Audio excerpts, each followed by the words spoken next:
Can you get YouTube Premium for free? While YouTube Premium is a paid subscription service, there are few legitimate ways to access it for free or at a reduced cost in 2024. So let's get started.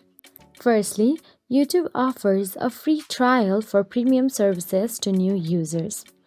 Go to the YouTube Premium page and click on the Try It Free option available there and enter your payment details to start the trial and cancel before the trial ends to avoid charges.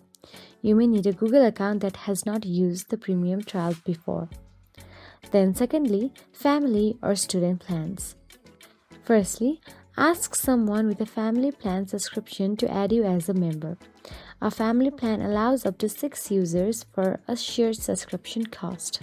Then, if you are a student, you can get YouTube Premium at a reduced price. Verify your student status via Share ID during the sign-up process.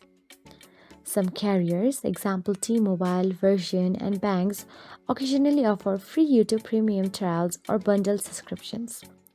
Check with your service provider for offers going on.